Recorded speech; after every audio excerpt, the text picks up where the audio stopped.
Second Amendment, gun control. You've been on the NRA's board since '95, and this is a subject that you maybe feel more strongly about than any other. I believe that Make your case. I believe that a person's moral compass can be determined by how he references free men the right to defend themselves. The Second Amendment is so obvious to me, it's insane that there's an argument.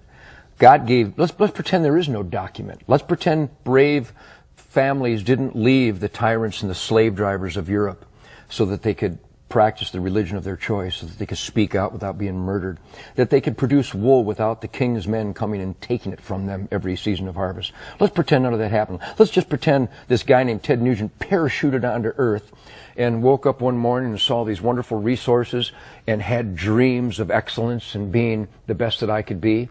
I don't need a document, and I don't need another man to explain to me that I have the right to defend my gift of life. And that there is an argument in America from Hillary Clinton, from Barbara Boxer, Dianne Feinstein, from a whole gaggle of numbnuts who would try to tell me they will dictate where, how, and if I can defend myself. I find that preposterous. I find it unacceptable, and I will not accept it. I am a free man. Don't tread on me. A good, law-abiding citizen, not convicted of a felon. The Second Amendment of our Bill of Rights is my concealed weapons permit. Period. That's it? That's it. So no limitations of any kind that you can see?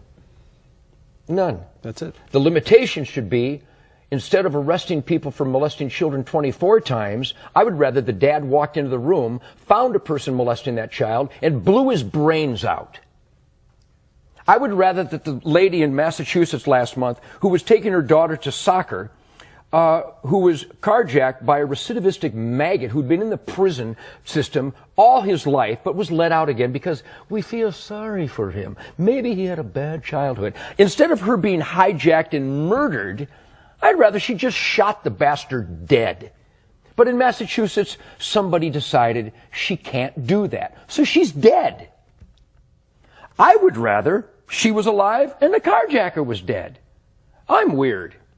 I would rather that the guy who beat this lady to within an inch of her life in Waco, on parole was he, phenomenal, and beat her to within an inch of her life in front of her grandchildren with a whiskey bottle. I would rather she fell to the ground, pulled out a .38, and shot him 6 times in the chest and killed him.